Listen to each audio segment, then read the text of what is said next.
Lieutenant Sarah Mitchell never imagined that a single moment of laughter would change her entire life. Standing in the briefing room at Davis-Monthan Air Force Base in Arizona, she watched General Robert Hayes crack jokes with the other pilots, his weathered face breaking into an easy smile that made everyone around him feel at ease. The morning sun streamed through the windows, casting long shadows across the floor where dozens of pilots gathered for their daily mission updates. Sarah had been working as a maintenance officer for 3 years, spending her days ensuring that the A-10 Thunderbolt aircraft were in perfect condition for combat missions. She knew every bolt, every wire, and every system in those planes better than most pilots knew their own cars. Her small hands could reach places others couldn't, and her attention to detail had earned her respect among the crew chiefs and mechanics who worked under the scorching Arizona sun. The A-10 Warthog, as everyone called it, was not a pretty aircraft. It looked more like a flying tank than a sleek fighter jet. Built around its massive GAU-8 cannon, the plane was designed for one purpose: destroying enemy tanks and providing close air support for ground troops. Sarah had always admired its brutal efficiency and the way pilots talked about it with a mixture of fear and affection. General Hayes had arrived at the base 2 weeks earlier as part of an inspection tour. Unlike many high-ranking officers who kept their distance from enlisted personnel, he made it a point to talk with everyone from mechanics to cooks. Sarah had noticed how he listened carefully when people spoke, asking thoughtful questions about their work and genuinely caring about their answers. During the briefing that morning, Captain Rodriguez was explaining a maintenance issue they had encountered with one of the aircraft. The hydraulic system had developed a leak that took the maintenance crew 8 hours to locate and repair. Sarah had been the one to crawl into the tight space behind the landing gear to find the problem, working in darkness with only a flashlight while lying on her back. The repair was completed thanks to Lieutenant Mitchell's expertise, Captain Rodriguez said, nodding toward Sarah who stood near the back of the room. She's probably crawled through more A-10s than any pilot has flown. General Hayes turned to look at Sarah, his eyes twinkling with amusement. Is that so, Lieutenant? You know these birds pretty well? Sarah felt her cheeks flush as every eye in the room turned toward her. Yes, sir. I've worked on the A-10 platform for 3 years. I know the systems inside and out. Better than the pilots? General Hayes asked, raising an eyebrow. The room filled with good-natured chuckles from the pilots, who enjoyed the friendly rivalry between aircrew and maintenance personnel. Sarah straightened her shoulders, not backing down from the challenge in the general's voice. In terms of maintenance and systems operation, absolutely, sir, she replied confidently. I could probably troubleshoot problems faster than most pilots could even identify them. Major Thompson, one of the squadron's most experienced A-10 pilots, laughed loudly. That's a bold claim, Lieutenant. But knowing how to fix something and knowing how to fly it are completely different things. General Hayes stroked his chin thoughtfully, a mischievous smile spreading across his face. You know what, Lieutenant Mitchell? You've got me curious. You clearly understand these aircraft better than anyone. Have you ever wondered what it would be like to actually fly one? Sarah's heart began to race. The question seemed innocent enough, but something in the general's tone suggested he was leading somewhere specific. I've thought about it, sir. But maintenance officers don't typically get flight opportunities. Well, General Hayes said, his voice carrying across the silent room, what if I told you that we have a special training exercise planned for next week? We're looking for someone who really understands the A-10 systems to participate in a unique demonstration. The room fell completely quiet. Sarah could hear her own heartbeat pounding in her ears. Surely he wasn't suggesting what she thought he was suggesting. General Hayes continued, his eyes locked on Sarah's. How would you feel about getting some actual stick time in an A-10? Just as a joke, of course. See if all that systems knowledge translates to actual flying ability. The silence stretched for what felt like an eternity. Sarah's mind raced through 1,000 thoughts at once. She had dreamed of flying since she was a child, but her path had led her to maintenance instead of pilot training. The opportunity had never presented itself, and she had convinced herself that she was content working on the aircraft rather than flying them. But now, standing in front of a room full of pilots and a general who seemed serious despite his joking tone, Sarah felt something stir inside her that she had buried years ago. The desire to soar through the sky, to feel the power of those twin engines beneath her, to experience the rush that she had only heard pilots describe. "Sir," she said carefully, "are you asking if I would like to learn to fly an A-10? General Hayes grinned widely. "I'm asking if you think you could handle it, Lieutenant. It's one thing to know how the systems work on paper.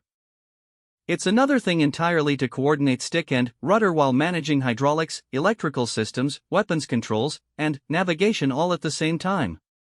Major Thompson shook his head in amazement. "General, with all due respect, getting someone from maintenance qualified to fly the A-10 would take months of training. The aircraft is complex, and combat flying requires years of experience." "Who said anything about combat flying?" General Hayes replied.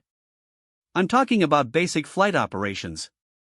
Ground school, simulator time, maybe some supervised flights. Consider it a cross-training exercise.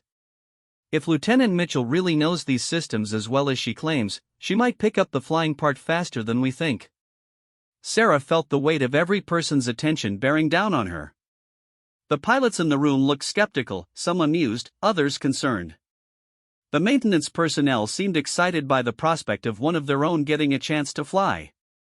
Captain Rodriguez looked worried, probably wondering if he was about to lose his best systems expert to the pilot program. "I would be honored to try, sir," Sarah said finally, her voice steady despite the chaos of emotions swirling inside her. "I've always wanted to understand what the pilots experience when they take these aircraft into combat." General Hayes clapped his hands together, clearly pleased with her response. "Excellent. Captain Martinez," he called to one of the senior pilots, "I want you to set up a training program for Lieutenant Mitchell. Ground school starts tomorrow. Let's see what she's made of." As the briefing broke up and people began filing out of the room, Sarah remained frozen in place, unable to fully process what had just happened. In the span of 5 minutes, her entire career trajectory had potentially changed direction.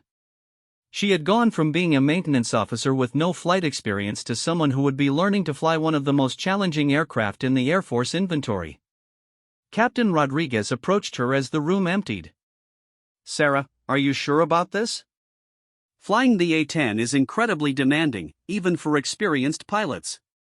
The learning curve is steep, and the risk is real." Sarah nodded, though her hands were trembling slightly. "I know it won't be easy, Captain.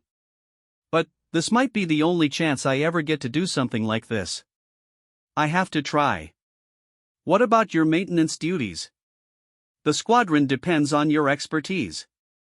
"I'll make it work," Sarah replied. "I can study flight procedures in the evenings and continue maintenance work during the day until I'm ready for actual flight training." Captain Rodriguez studied her face for a moment, then smiled. "You know what? I believe you can do this. You've never backed down from a challenge, and you have the best understanding of A-10 systems I've ever seen. If anyone could make this transition, it would be you." As Sarah walked back to the maintenance hangar, her mind was already racing ahead to the challenges that lay before her. She would need to learn flight principles, aircraft controls, emergency procedures, navigation, and dozens of other skills that pilots spent months mastering. The physical demands would be intense, and the mental workload would be unlike anything she had experienced. But, for the first time in years, Sarah felt truly alive with possibility. The routine of maintenance work, while satisfying in its own way, had begun to feel limiting. She had often watched pilots taxi past her work area and wondered what it would feel like to be in control of all that power and technology. That evening, Sarah sat in her small apartment near the base, staring at a stack of flight manuals that Captain Martinez had given her. The books covered everything from basic aerodynamics to advanced combat maneuvers. As she opened the first manual, she realized that her real education was just beginning. The next morning arrived with the harsh buzz of her alarm clock at 4:30 a.m. Sarah had always been an early riser, but today felt different. Today marked the beginning of her transformation from someone who fixed aircraft to someone who would fly them. She dressed quickly in her flight suit, feeling strange to be wearing it for actual flight-related activities rather than just maintenance work. The ground school classroom was located in a building she had never entered before. Walking through the hallways filled with photos of famous A-10 pilots and their aircraft, Sarah felt like she was entering a different world. The weight of history and tradition pressed down on her shoulders, reminding her that she was about to attempt something that very few people ever got the chance to do. Captain Martinez was waiting for her in the classroom, along with 2 other instructors and a mountain of technical materials. "Good morning, Lieutenant Mitchell. Ready to start your journey into the world of A-10 operations?" Sarah took a deep breath, knowing that there was no turning back now. "Ready as I'll ever be, sir." "Good," Captain Martinez replied with a smile. "Because we're going to push you harder than you've ever been pushed before. By the time we're done with you, you'll either be a pilot or you'll have a much deeper appreciation for how difficult flying really is." The first week of ground school nearly broke Sarah's spirit. Every morning at 5 o'clock, she found herself sitting in the sterile classroom, surrounded by technical diagrams, flight manuals, and computer screens displaying aircraft systems that she thought she knew completely. Captain Martinez proved to be a demanding instructor who accepted nothing less than perfection. Understanding how to repair a hydraulic system is completely different from managing hydraulic failure at 200 feet above the ground while taking enemy fire, he explained during her 3rd day of training. When you're in maintenance, you have time to think, to reference manuals, to get help from colleagues. In the cockpit, you have seconds to make decisions that could mean the difference between life and death. Sarah discovered that her knowledge of aircraft systems, while extensive, was only one piece of an incredibly complex puzzle. Learning to fly the A-10 required her to think about those systems in entirely new ways. Instead of diagnosing problems after they occurred, she had to learn to prevent them, anticipate them, and respond to them while simultaneously controlling the aircraft, navigating, communicating with ground control, and monitoring weather conditions. The flight manual for the A-10 was over 800 pages long. Every page contained critical information about procedures, limitations, and emergency responses. Sarah had to memorize not just the normal operating procedures, but also the immediate action items for dozens of emergency scenarios. Engine failure, hydraulic loss, electrical problems, fuel system malfunctions, flight control failures, each situation required a specific sequence of actions that had to become automatic responses. During her 2nd week, Captain Martinez introduced her to the flight simulator. The cockpit replica was an exact duplicate of the real A-10, with every switch, gauge, and control in its proper place. Climbing into the simulator for the first time, Sarah felt overwhelmed by the sheer number of instruments surrounding her. As a maintenance officer, she had worked on these systems individually. Now she had to monitor and control all of them simultaneously. "Start with the basics," Captain Martinez instructed, settling into the instructor's seat behind her. "Engine start procedures, taxi operations, basic flight controls. Don't worry about anything else right now." Sarah's hands trembled as she reached for the engine start switches. Despite knowing the A-10 systems better than almost anyone, sitting in the pilot's seat made everything feel foreign and intimidating. The responsibility was enormous. She was now in control of a $20 million aircraft that could easily kill her if she made a serious mistake. The engine start procedure went smoothly, thanks to her technical background. She understood exactly what was happening inside the engines as they spooled up, could interpret the gauge readings with precision, and knew immediately when something sounded or felt wrong. But, when Captain Martinez instructed her to taxi the aircraft, she discovered that book knowledge and practical application were vastly different things. Gentle pressure on the rudder pedals, he coached as she attempted to steer the simulated aircraft along the taxiway. The A-10 is heavy and wants to go straight. You have to anticipate turns well in advance. Sarah overcompensated, causing the aircraft to weave back and forth across the taxiway like a drunk driver. Her movements were jerky and unpredictable, lacking the smooth confidence that she had observed in real pilots. Sweat beaded on her forehead despite the air conditioning in the simulator room. "Relax," Captain Martinez said calmly. "Everyone struggles with taxi operations initially. The key is small, deliberate inputs. Think of it like steering a boat rather than a car." After 2 hours in the simulator, Sarah emerged feeling mentally exhausted. The cognitive load of managing multiple systems while controlling the aircraft was far more demanding than she had anticipated. Her respect for pilots had grown exponentially in just those 2 hours. Major Thompson, the pilot who had challenged her during the initial briefing, was waiting outside the simulator room. "How did it go, Lieutenant?" Sarah wiped sweat from her forehead with her sleeve. "Humbling, sir. Very humbling." "Good," Major Thompson replied with a slight smile. "Overconfidence gets pilots killed. The fact that you recognize how much you don't know means you're approaching this with the right attitude." Over the following days, Sarah spent every available moment studying. She carried flight manuals with her everywhere, reviewing emergency procedures while eating meals, memorizing performance charts during breaks, and practicing radio communications in her apartment. Her maintenance duties continued, but she arranged her schedule to work longer days so she could attend ground school and simulator sessions. The other maintenance personnel watched her progress with keen interest. Some were supportive, excited that one of their own was getting an opportunity to fly. Others were skeptical, believing that the complex demands of flying were beyond what any non-pilot could master. Sergeant Williams, one of the senior mechanics, expressed the doubts that many shared. "I've seen plenty of pilots struggle with the A-10, and they had years of flight training before they ever touched this aircraft," he told Sarah during a lunch break. "No offense, Lieutenant, but jumping straight from maintenance to flying the Warthog seems like asking for trouble." Sarah understood their concerns. The A-10 had a reputation as one of the most challenging aircraft to fly in the Air Force inventory. Its systems were complex, its handling characteristics were unique, and its mission profile required skills that took years to develop. She was attempting to compress the learning curve into a matter of weeks. But Sarah had advantages that traditional pilot candidates didn't possess. Her intimate knowledge of aircraft systems meant that she understood the underlying principles behind every procedure. When Captain Martinez explained why certain actions were necessary during emergency situations, she already knew the technical reasons. This deep systems knowledge allowed her to learn procedures faster and understand the consequences of different actions. 3 weeks into her training, Sarah achieved her first major milestone, successfully completing a simulated flight from engine start to engine shutdown.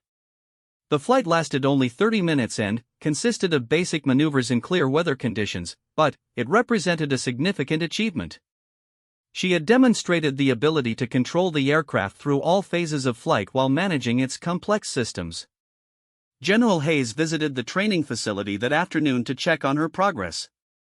Sarah had not seen him since the day he issued his challenge, and she was nervous about his evaluation of her performance. "Captain Martinez tells me you're progressing well," General Hayes said as they stood beside the simulator. "He also tells me that you're working harder than any student he's ever instructed." "I have a lot to learn, sir," Sarah replied. "Every day I discover new things about flying that I never considered when I was only working on the aircraft." "That's exactly the kind of attitude that will help you succeed," General Hayes said. "Overconfidence has killed more pilots than enemy action. The fact that you respect the challenge ahead of you gives me confidence that you can handle it." The general paused, studying Sarah's face carefully. "I want you to know that this wasn't just a joke on my part. When I offered you this opportunity, I had already reviewed your personnel file and spoken with your supervisors. You have demonstrated exceptional technical competence and personal discipline. Those qualities are essential for success as a pilot." Sarah felt a surge of gratitude mixed with determination. "I won't let you down, sir." "I'm sure you won't," General Hayes replied. "But, remember, the goal isn't to prove anything to me or anyone else. The goal is to determine whether you have the skills and temperament necessary to fly the A-10 safely and effectively. If at any point you or your instructors determine that this path isn't right for you, there's no shame in that recognition." That evening, Sarah sat in her apartment reviewing the flight procedures she would practice the next day. The technical manuals were spread across her kitchen table, along with navigation charts, weather briefings, and performance calculation worksheets. The complexity was overwhelming, but she had begun to see patterns and relationships that made the information more manageable. Her phone rang, interrupting her study session. The caller was her sister Jennifer, who lived in California and worked as a nurse. "How's the pilot training going?" Jennifer asked. Mom told me about your crazy adventure. Sarah laughed, realizing she hadn't spoken with her family since the training began. It's the hardest thing I've ever attempted. Some days I wonder if I'm completely out of my mind for trying this. You've never backed down from a challenge, Jennifer reminded her. Remember when you decided to rebuild that old motorcycle in high school? Everyone said it was impossible, but you spent 6 months learning how engines worked and eventually got it running. This is a little different than rebuilding a motorcycle, Sarah said with a smile. The consequences of failure are somewhat higher. The principles are the same, Jennifer replied.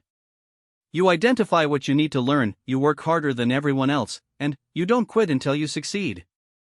That's who you are, Sarah. It's why I know you're going to make this work. After the phone call ended, Sarah returned to her studies with renewed energy. She had come too far to give up now, and the people who believed in her deserved to see her succeed. The next phase of training would involve actual flights in the A-10, where all of her classroom knowledge would finally be put to the test in the real world. The following morning brought news that would accelerate her training timeline. Captain Martinez informed her that General Hayes had arranged for a special evaluation flight to take place in 2 weeks. If she could demonstrate basic proficiency in aircraft handling and systems management, she would be cleared for more advanced training phases. 2 weeks? Sarah asked, feeling a knot form in her stomach. Is that enough time to be ready? That depends on you, Captain Martinez replied. We'll be flying twice daily from now on, weather permitting. You'll spend mornings in the simulator working on emergency procedures and afternoons in the actual aircraft learning basic flight maneuvers. It's going to be intense, but I believe you can handle it. As Sarah walked toward the flight line for her first lesson in the real A-10, she felt the weight of everyone's expectations pressing down on her shoulders. The maintenance crew would be watching to see if one of their own could make the transition to flying. The pilots would be evaluating whether she deserved to join their ranks. And General Hayes would be determining whether his faith in her abilities was justified. But, more than anyone else's expectations, Sarah felt the pressure of her own dreams. For the first time in years, she was pursuing something that excited her completely. The fear was real, the challenges were daunting, but the possibility of success made every sacrifice worthwhile. The morning of Sarah's first flight in the actual A-10 dawned clear and calm, with unlimited visibility stretching across the Arizona desert. Standing on the flight line beside the massive aircraft, she felt dwarfed by its imposing presence. The A-10 looked even more intimidating up close than it had from her maintenance perspective. Every rivet, every panel, every system that she had worked on countless times suddenly seemed connected to her personal survival in a way that made her hands shake slightly. Captain Martinez completed the pre-flight inspection with methodical precision, explaining each step as they walked around the aircraft. In maintenance, you focus on one system at a time, he said, running his hand along the leading edge of the wing. As a pilot, you have to think about how all these systems work together and what happens when they don't. Sarah nodded, following his every movement and trying to absorb the subtle differences between a maintenance inspection and a pilot's pre-flight check. She had performed thousands of maintenance inspections, but now she was looking at the aircraft through completely different eyes. Every component represented not just a part to be repaired or replaced, but an element of the machine that would keep her alive once they left the ground. Climbing into the cockpit felt surreal. The seat that had always been empty during her maintenance work was now hers. The controls that she had tested and calibrated were now her responsibility to operate.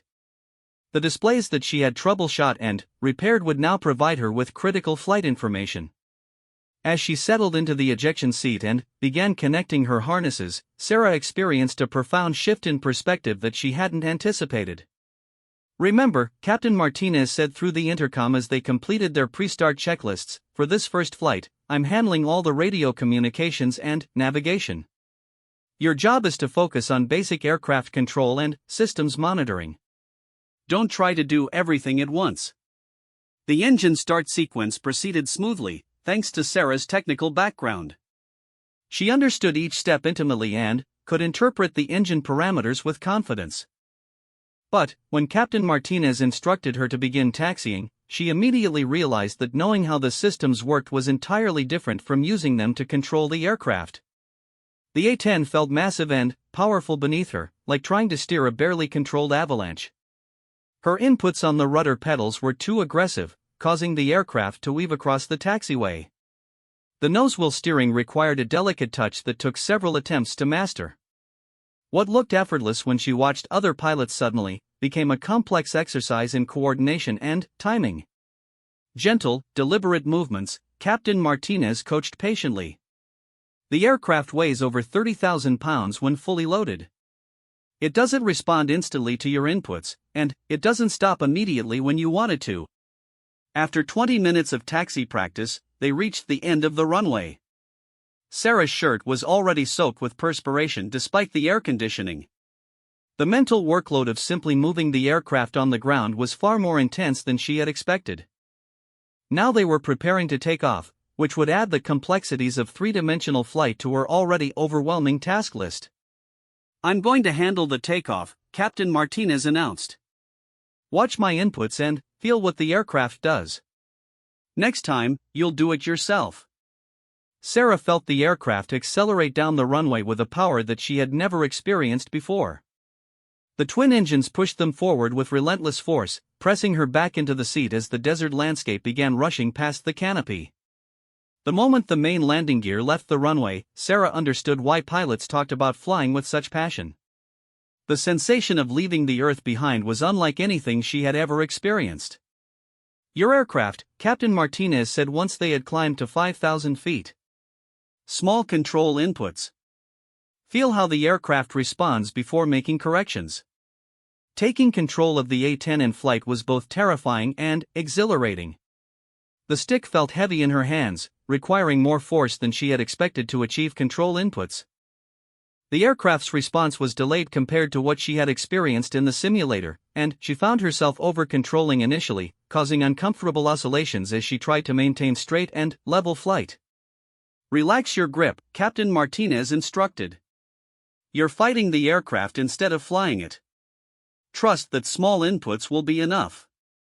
The A-10 is stable, it wants to fly straight once you get it trimmed properly." Over the course of the hour-long flight, Sarah gradually developed a feel for the aircraft's handling characteristics. She practiced basic maneuvers, gentle turns, climbs, descents, and speed changes, while Captain Martinez monitored her progress and provided constant feedback. By the end of the lesson, she was maintaining altitude within 50 feet and heading within 5 degrees, acceptable parameters for a first-time pilot. Landing proved to be the most challenging aspect of the entire flight. Captain Martinez resumed control for the approach and touchdown, explaining each step as they descended toward the runway. The aircraft felt heavy and reluctant to slow down, requiring careful energy management to arrive at the runway threshold with the correct speed and descent rate. "Landing the A-10 is like trying to drop a brick with precision," Captain Martinez explained as they rolled out after touchdown. "It doesn't glide gracefully like a fighter jet. When you reduce power, it comes down whether you want it to or not." Back on the ground, Sarah sat in the cockpit for several minutes after engine shutdown, trying to process everything she had experienced. Her first flight had lasted only 1 hour, but it had fundamentally changed her understanding of what it meant to be a pilot. The complexity, the responsibility, and the sheer physical demands were far greater than she had imagined. "How do you feel?" Captain Martinez asked as they completed the post-flight inspection. "Overwhelmed," Sarah answered honestly. "But also excited. I can see why pilots love flying, even though it's terrifying." "That's a healthy response," Captain Martinez replied with a smile. "Pilots who aren't occasionally terrified usually don't live very long. Fear keeps you sharp and reminds you to respect the aircraft." Over the following 2 weeks, Sarah flew every day, weather permitting. Each flight built upon the previous one, gradually expanding her skills and confidence. She progressed from basic aircraft handling to more complex maneuvers, steep turns, stalls, emergency procedures, and pattern work. Her technical background proved invaluable when dealing with system malfunctions during simulated emergencies. During her 8th flight, Captain Martinez surprised her with an announcement that would mark a major milestone in her training. "Today, we're going to practice some solo procedures," he said as they climbed to their training area. "I want you to demonstrate that you can handle the aircraft safely on your own." Sarah's heart rate immediately accelerated. Solo flight represented a quantum leap in responsibility and risk. Without an instructor in the back seat, she would be completely responsible for every decision and action. There would be no safety net, no one to catch her mistakes or provide guidance if she encountered difficulties. "Are you sure I'm ready for that?" she asked, her voice betraying her nervousness. "You've demonstrated good aircraft control and sound judgment," Captain Martinez replied. "Your systems knowledge is better than most pilots who have been flying for years. The question isn't whether you're technically ready, it's whether you're mentally prepared to trust yourself." They spent the first part of the flight reviewing emergency procedures and discussing decision-making processes. Captain Martinez emphasized the importance of conservative choices and reminded Sarah that there was no shame in declaring an emergency or requesting assistance if she encountered any situation that exceeded her experience level. When they returned to the pattern for landing practice, Captain Martinez made the announcement that Sarah had been hoping for and dreading simultaneously. "Take me to the ramp," he said. "You're going solo." The taxi back to the ramp seemed to take forever. Sarah's mind raced through everything she had learned, mentally reviewing procedures and emergency responses. In just a few minutes, she would be completely alone in the aircraft, responsible for her own safety and the safety of anyone on the ground below. Captain Martinez climbed out of the back seat after they parked, but he leaned into the cockpit before closing the canopy. "Remember everything we've discussed. Fly conservatively, make careful decisions, and trust your training. You've got this, Sarah."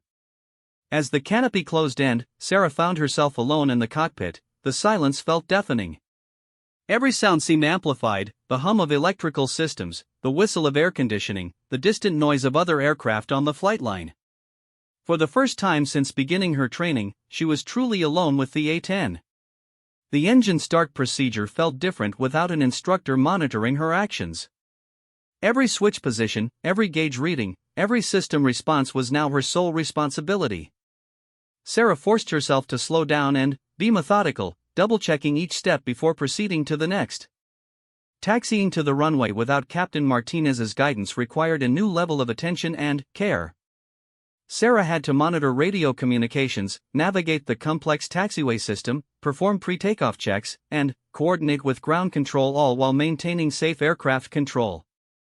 The mental workload was intense, but she managed each task with growing confidence. Taking the runway for her first solo takeoff, Sarah felt a mixture of terror and excitement that was unlike anything she had ever experienced. In just a few moments, she would leave the safety of the ground behind with no one but herself to depend upon. The responsibility was enormous, but so was the potential reward.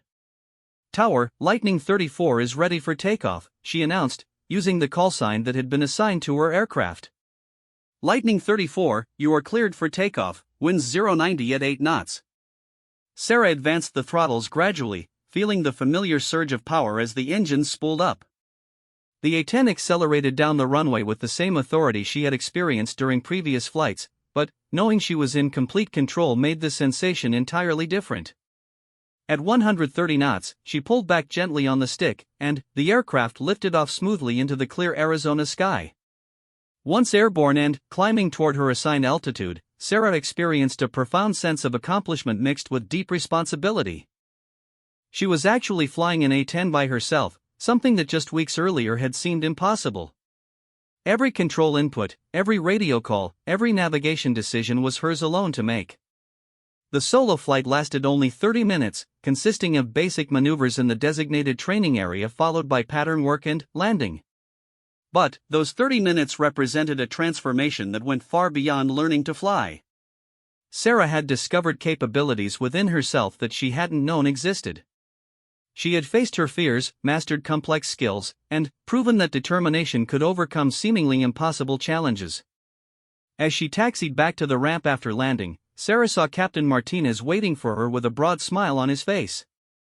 Ground crew members and other pilots had gathered to witness her return from the historic first solo flight.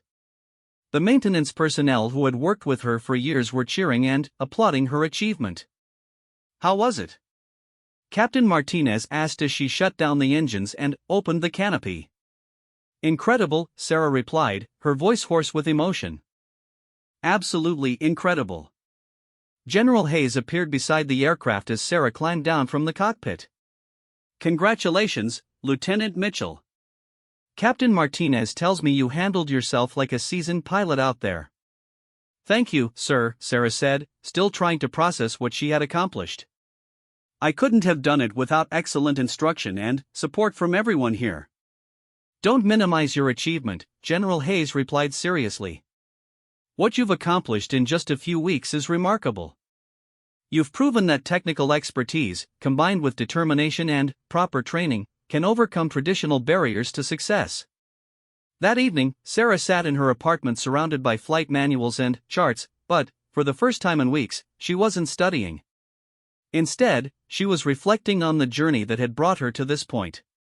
From a casual conversation in a briefing room to successfully completing her first solo flight in one of the world's most challenging aircraft, her life had changed in ways she never could have imagined. The phone calls from family and friends had been pouring in all evening. Word of her achievement had spread quickly through the base and beyond. Her sister Jennifer had called to congratulate her, her parents had sent flowers, and her former maintenance colleagues had organized an impromptu celebration in her honor. But, beyond all the congratulations and recognition, Sarah felt a deep sense of personal fulfillment that had been missing from her life. She had discovered a passion that challenged her intellectually, physically, and emotionally. Flying the A-10 demanded everything she had to give, and she found herself eager to give even more. Tomorrow would bring new challenges and more advanced training. She would begin learning combat maneuvers, weapons systems operation, and tactical procedures. The path ahead was still long and demanding, but Sarah now knew with certainty that she belonged in the cockpit of the A-10 Thunderbolt. 6 weeks after her first solo flight, Sarah found herself strapped into the cockpit of an A-10 loaded with live ammunition for the first time in her life. The aircraft felt different with a full combat load, heavier, more responsive to control inputs, and somehow more serious in its purpose. Today marked the beginning of her weapons training, the phase that would determine whether she could truly function as an A-10 pilot or remain forever limited to basic flying duties. Major Patricia Reeves, the squadron's weapons officer, occupied the back seat for this training mission. Unlike the patient, encouraging approach that Captain Martinez had used during basic flight training, Major Reeves was known for her demanding standards and no-nonsense attitude toward weapons employment. Sarah had heard stories about pilots who had been eliminated from training programs after failing to meet Major Reeves' expectations. "Today we start with the basics," Major Reeves announced through the intercom as they taxied toward the bombing range. "You'll learn to employ the GAU-8 cannon against ground targets. The 30mm gun is what makes the A-10 special, but it's also what makes it dangerous to operate." Sarah had worked on the GAU-8 cannon system hundreds of times during her maintenance career, but she had never considered what it would be like to actually fire it. The 7-barrel Gatling gun was capable of firing 3,900 rounds per minute, each projectile weighing nearly a pound. When fired in long bursts, the recoil was sufficient to slow the aircraft's forward speed noticeably. The bombing range stretched across 20 square miles of empty desert, marked with various targets designed to simulate enemy vehicles, buildings, and fortifications. Flying over the range at 1,000 feet, Sarah could see the scarred earth where thousands of training missions had taken place over the years. Soon she would add her own marks to that landscape. "Set up for your first gun run," Major Reeves instructed. "Target is the tank at the north end of the range. Approach from the south, 30-degree dive angle, weapons release at 4,000 feet slant range." Sarah had practiced this maneuver dozens of times in the simulator, but performing it with a real aircraft carrying live ammunition felt entirely different. She rolled the A-10 into a shallow bank and began her descent toward the target, trying to balance proper attack geometry with smooth aircraft control. "Steeper," Major Reeves called. "You're too shallow. The cannon is most effective with a 30-degree dive angle." Sarah pushed the stick forward, increasing her descent rate and feeling the aircraft accelerate as gravity began to supplement engine thrust. The target tank grew larger in her heads-up display as she approached the planned firing point. Her heart raced as she prepared to squeeze the trigger for the first time. "Trigger," Major Reeves commanded. Sarah pressed the cannon firing button and felt the aircraft shudder as the GAU-8 came to life. The sound was unlike anything she had ever experienced, a deep, grinding roar that seemed to shake her entire body. The aircraft slowed noticeably as 70 rounds per second poured out of the gun barrels, sending up a cloud of dust and debris around the target area. "Cease fire, pull up," Major Reeves called. Sarah released the trigger and pulled back on the stick, climbing away from the target to assess the results of her first combat run. Looking back over her shoulder, she could see a line of impact craters leading toward the tank target, but most of the rounds had missed their mark. "Not bad for a first attempt," Major Reeves said, though her tone suggested there was significant room for improvement. "Your dive angle was correct and your pull-off was smooth. But your sight picture was off, and you held the trigger too long. Precision is more important than volume of fire." Over the next 2 hours, Sarah made 18 attack runs against various targets, gradually improving her accuracy and developing a feel for the weapons system. Major Reeves critiqued every aspect of her performance: approach angle, sight alignment, trigger discipline, and recovery technique. The feedback was relentless but constructive, pushing Sarah to refine her skills with each successive pass. By the end of the training mission, Sarah was hitting targets consistently, though not with the precision that Major Reeves expected from experienced pilots. Her accuracy was acceptable for a first-time weapons student, but she knew that much more practice would be required before she could be considered combat-ready. "You show promise," Major Reeves said as they flew back to base. "Your technical understanding of the weapons system is better than most pilots I've trained. But understanding how something works and employing it effectively in combat are very different things." The following weeks brought increasingly complex weapons training. Sarah learned to employ different types of ammunition, to attack targets in various weather conditions, and to coordinate with ground controllers who directed her attacks. Each mission built upon previous learning, gradually developing her skills as a combat pilot. 3 months into her weapons training, Sarah received news that would test everything she had learned in an entirely unexpected way. She was sitting in the squadron ready room reviewing mission materials when Captain Martinez burst through the door with an urgent expression on his face. "Sarah, we need you suited up immediately," he said, his voice tight with stress. "We have a real-world situation developing." Sarah looked up from her charts, confused by the sudden intensity. "What kind of situation?" "Search and rescue mission," Captain Martinez replied quickly. "A civilian aircraft is down in the mountains about 100 miles north of here. Weather is deteriorating rapidly, and we need every available pilot for the search effort." Sarah felt her stomach drop. Search and rescue missions were typically assigned to the most experienced pilots in the squadron. She had been flying the A-10 for less than 4 months and had only recently completed basic weapons training. The idea of participating in an actual rescue mission was both thrilling and terrifying. "Are you sure you want me involved in this?" she asked. "I'm still in training. Major Thompson is leading the mission, but we're short-staffed because half the squadron is deployed overseas," Captain Martinez explained. "Your systems knowledge could be crucial if we encounter aircraft problems during the search. And, frankly, we need every pair of eyes we can get up there." Within 30 minutes, Sarah found herself strapped into an A-10 configured for search and rescue operations rather than combat. The aircraft carried no weapons, but was equipped with additional fuel tanks, emergency supplies, and enhanced communications equipment. Major Thompson would lead a formation of 4 aircraft in a grid search pattern designed to cover the maximum amount of terrain in the shortest possible time. The missing aircraft was a small Cessna that had been flying from Phoenix to Salt Lake City when it disappeared from radar contact during a snowstorm. On board were a family of 4, parents and 2 young children, who had been visiting relatives in Arizona. The weather in the search area was marginal, with low clouds, snow, and strong winds that would make flying challenging even for experienced pilots. "Remember, this is not a training mission," Major Thompson briefed the search crews before takeoff. "Real people are depending on us to find them quickly. Weather is going to limit our search time, so we need to be efficient and thorough." Flying in formation with 3 other A-10s through deteriorating weather conditions tested every skill that Sarah had developed during her training. Maintaining proper position relative to the other aircraft while searching the ground for signs of wreckage required intense concentration and smooth aircraft control. The mountain terrain was unforgiving, with steep ridges and narrow valleys that could hide a crashed aircraft from all but the most careful observation. 2 hours into the search mission, Sarah spotted something that made her heart skip a beat. In a small clearing halfway up a heavily forested mountainside, she glimpsed what appeared to be pieces of white and blue metal scattered among the trees. The colors matched the description of the missing Cessna.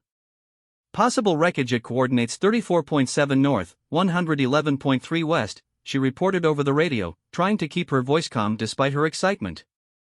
Major Thompson's aircraft banked towards Sarah's location to confirm the sighting. Good eyes, Lightning 34. That's definitely aircraft wreckage. I can see part of the tail number. The discovery of the wreckage marked only the beginning of a complex rescue operation. The crashed aircraft was located in terrain that was inaccessible to ground vehicles and too dangerous for helicopter operations in the current weather conditions. Sarah and the other A-10 pilots would need to coordinate with search and rescue personnel to guide ground teams to the crash site while providing overhead communication relay. Lightning 34, I want you to remain on station and coordinate with rescue teams, Major Thompson instructed. Your job is to maintain visual contact with the wreckage site and relay information between ground rescue and our base operations. For the next 6 hours, Sarah circled the crash site in increasingly difficult weather conditions, serving as a critical communication link between rescue teams approaching on foot and the coordination center at Davis-Monthan Air Force Base. The responsibility was enormous. The lives of the crash survivors depended on accurate information and precise coordination between multiple rescue elements. As daylight began to fade and weather conditions continued to deteriorate, Sarah faced a difficult decision. Her fuel was running low, and the weather was approaching minimums for safe flight operations. She needed to return to base soon, but the ground rescue team had not yet reached the crash site. Base, Lightning 34, she called over the radio. I'm approaching fuel minimums and weather is deteriorating. Request guidance on remaining on station. The response came back immediately, Lightning 34, weather is below minimums for further operations. Return to base immediately. Sarah looked down at the crash site one more time, knowing that once she left, the rescue teams on the ground would lose their communication link and aerial guidance. The decision to leave was tactically correct but emotionally difficult. Somewhere in those trees, a family was depending on the rescue teams to find them before the mountain weather made operations impossible. The flight back to base was challenging, with low clouds, snow, and turbulence that tested all of Sarah's flying skills. She had to navigate through mountain passes using only instruments, relying on her training and the aircraft's systems to bring her home safely. The experience gave her a deep appreciation for the demands that combat pilots faced when operating in hostile environments. Landing at Davis-Monthan in deteriorating weather conditions, Sarah felt drained both physically and emotionally. The search and rescue mission had been unlike anything she had experienced during training. The stakes were real, the conditions were demanding, and the responsibility was absolute. Major Thompson met her at the aircraft as she completed her post-flight inspection. Outstanding work out there, Lieutenant. Your spotting of that wreckage site probably saved hours of search time. Were they able to reach the crash site? Sarah asked anxiously. Ground teams found the aircraft just before dark, Major Thompson replied with a smile. All 4 family members survived the crash. They're being evacuated to the hospital now, but the doctors expect full recovery for all of them. Sarah felt a wave of relief and satisfaction that was unlike anything she had experienced during her flying career.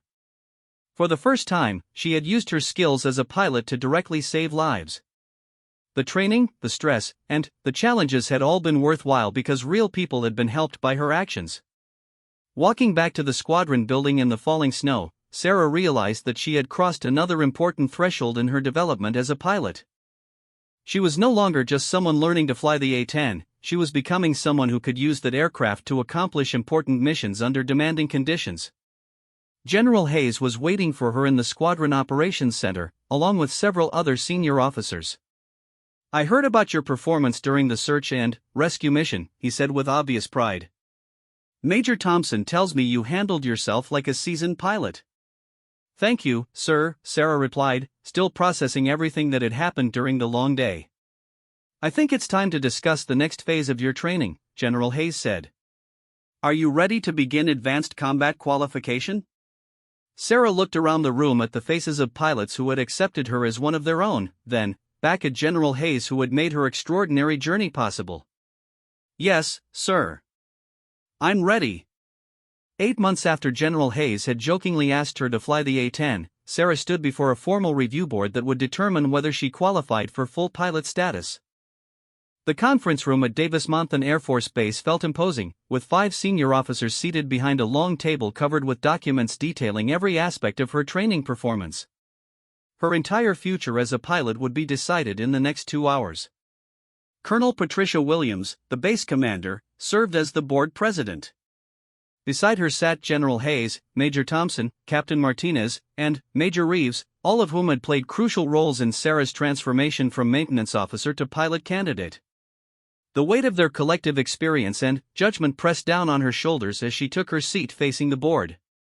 Lieutenant Mitchell, Colonel Williams began, this review board has been convened to evaluate your readiness for designation as a qualified A-10 pilot. This is an unusual situation, given your unconventional path to this point. We will be examining not only your flying skills, but also your judgment, leadership potential, and ability to function effectively in combat situations. Sarah had spent the previous week preparing for this moment, reviewing every flight lesson, every weapons training mission, and every emergency procedure she had learned. Her performance record showed steady improvement throughout training, culminating in consistently high scores during her final evaluation flights. But she knew that technical proficiency alone would not be sufficient to earn the board's approval. Captain Martinez was the first to present his evaluation. Lieutenant Mitchell's progress during basic flight training exceeded all expectations, he reported, consulting a thick folder of training records. Her systems knowledge provided a significant advantage during emergency procedures training. More importantly, she demonstrated exceptional judgment and conservative decision-making throughout her training progression. Major Reeves followed with her assessment of Sarah's weapons training. Initially, I was skeptical about Lieutenant Mitchell's ability to master combat employment of the A-10's weapons systems, she admitted. However, she proved to be one of the most dedicated students I have ever instructed. Her final weapons evaluation scores place her in the top 10% of pilots who have completed the program. The board spent an hour reviewing detailed performance records, questioning Sarah about specific training scenarios, and evaluating her responses to hypothetical combat situations. They examined her decision-making during the search and rescue mission, her handling of aircraft emergencies, and her ability to work effectively with other pilots and ground personnel. General Hayes asked the question that Sarah had been dreading, Lieutenant Mitchell, you've achieved something that many people would consider impossible. But being a successful pilot requires more than just technical competence. It requires the ability to make life and death decisions under extreme stress. How do you know that you're ready for that responsibility? Sarah had thought about this question for weeks, knowing that her answer would be crucial to the board's decision. Sir, I don't think anyone can truly be ready for that level of responsibility until they face it. But my training has taught me to trust my preparation, to rely on proper procedures, and to ask for help when I encounter situations that exceed my experience. Most importantly, I've learned that good judgment comes from accepting the limits of what you know and being conservative in your decision-making. Colonel Williams nodded approvingly. That's a mature answer. Overconfidence has been the downfall of many pilots who possessed excellent flying skills but poor judgment. The board recessed for 30 minutes to deliberate while Sarah waited in an adjacent room, trying to control her nervousness. Her entire career path hung in the balance of their decision. If they approved her for pilot status, she would be assigned to an operational squadron and begin the next phase of her development as a combat pilot. If they found her lacking in any critical area, she would return to her maintenance duties with the knowledge that she had come closer than most people ever would to achieving an extraordinary dream. Captain Rodriguez, her former maintenance supervisor, had come to the base to provide moral support during the board proceedings. Regardless of what they decide, he told her during the recess, you've already accomplished more than anyone thought possible. The entire maintenance community is proud of what you've achieved. When the board reconvened, Colonel Williams's expression was neutral, providing no hint of their decision. Sarah returned to her seat, trying to prepare herself for either outcome. Lieutenant Mitchell, Colonel Williams began, this board has reviewed your training records, evaluated your performance during both routine and emergency situations, and assessed your readiness for operational flying duties. We have reached a unanimous decision. Sarah felt her heart pounding so loudly that she wondered if the board members could hear it. You are hereby designated as a qualified A-10 pilot, Colonel Williams announced with a slight smile. Your training performance has been exceptional, and your demonstrated judgment and decision-making abilities meet all standards for operational flying duties. The relief and joy that flooded through Sarah was overwhelming. She had actually done it, transformed from a maintenance officer into a fully qualified pilot on one of the Air Force's most challenging aircraft. The months of intensive study, demanding flight training, and constant evaluation had culminated in this moment of triumph. General Hayes stood and approached her with an A-10 pilot's wings in his hand. Lieutenant Mitchell, I present you with your pilot wings. You have earned the right to wear them through determination, skill, and exceptional performance. As General Hayes pinned the wings to her uniform, Sarah felt the weight of both the symbol and the responsibility it represented. She was no longer a student or trainee, she was now a qualified pilot with all the duties and obligations that accompanied that status. Your next assignment, Colonel Williams continued, will be with the 355th Fighter Squadron here at Davis-Monthan. You'll begin mission qualification training immediately, learning to employ the A-10 in its primary role of close air support for ground forces. The ceremony concluded with congratulations from each board member and arrangements for Sarah's transition to operational squadron duties. As she left the conference room, still somewhat stunned by the rapid change in her status, she found a crowd of maintenance personnel waiting to celebrate her achievement. Sergeant Williams, the mechanic who had initially been skeptical of her pilot training, was among the first to offer congratulations.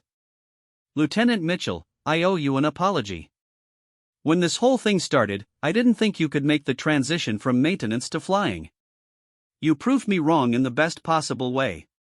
The celebration that evening at the Officers Club was attended by pilots, maintenance personnel, and staff officers who had supported Sarah's journey. Captain Martinez presented her with a ceremonial flight helmet decorated with patches commemorating her training milestones. Major Thompson offered a toast to her persistence and determination. Even Colonel Williams attended the celebration, emphasizing the significance of Sarah's achievement for the entire base community. But the moment that meant the most to Sarah came when General Hayes pulled her aside for a private conversation. I want you to know that what you've accomplished goes far beyond learning to fly an aircraft, he said seriously. You've demonstrated that determined individuals can overcome barriers that seem insurmountable. Your story will inspire other people to pursue goals that they might have thought were impossible. Thank you for believing in me, sir, Sarah replied, her voice thick with emotion. Without your initial challenge, none of this would have happened. I simply provided an opportunity, General Hayes corrected her. You did all the hard work. But I want you to remember that earning your wings is just the beginning. Now you have to prove yourself all over again as an operational pilot. 3 weeks later, Sarah found herself sitting in another A-10 cockpit, but this time the aircraft was configured for a combat mission rather than training. She was preparing for her first operational flight as a member of the 355th Fighter Squadron, tasked with providing close air support for Army units conducting training exercises in the Nevada desert. The mission would require her to coordinate with ground controllers, navigate to target areas using only radio directions, and employ weapons against simulated enemy positions while avoiding friendly forces. It was exactly the type of complex, demanding scenario that she had trained for during the previous 8 months. Major Jennifer Collins, the squadron's operations officer, occupied the back seat for this first operational mission. Unlike the instructional flights that had characterized Sarah's training, this mission would be evaluated according to operational standards with no allowances made for her relative inexperience. Today you stop being a student and start being an operational pilot, Major Collins explained during the mission briefing. The ground controllers don't care about your training history or how you got here. They need accurate, timely close air support, and it's your job to provide it. As Sarah taxied toward the runway for takeoff, she reflected on the incredible journey that had brought her to this moment. 8 months earlier, she had been a maintenance officer with dreams of flying but no realistic expectation that those dreams would ever become reality. General Hayes's casual challenge had opened a door that she hadn't even known existed. The training had been more demanding than anything she had ever attempted. There had been moments of doubt when the complexity and responsibility seemed overwhelming. But, with the support of dedicated instructors and her own determination to succeed, she had overcome every challenge and proven that extraordinary goals were achievable through persistence and hard work. Now, as she prepared to take off on her first operational mission, Sarah understood that her real journey as a pilot was just beginning. She would spend years developing her skills, learning to work effectively with ground forces, and mastering the complex art of close air support flying. There would be deployments to combat zones, emergency situations that would test her judgment, and constant pressure to maintain the highest standards of performance. But Sarah also knew that she possessed something that would sustain her through any challenge that lay ahead, the absolute certainty that she belonged in the cockpit of the A-10 Thunderbolt. She had earned her place through merit, proven her capabilities under pressure, and gained the respect of her peers through exceptional performance. As the tower cleared her for takeoff and she advanced the throttles to begin her first operational mission, Sarah smiled at the memory of General Hayes's joking challenge. He had asked her to fly the A-10, probably never expecting that his casual question would transform a maintenance officer into a combat pilot. The aircraft lifted off smoothly into the clear Nevada sky, carrying Sarah toward whatever challenges and opportunities awaited her as a newly qualified A-10 pilot. Behind her, she left a maintenance career that had been rewarding but ultimately limiting.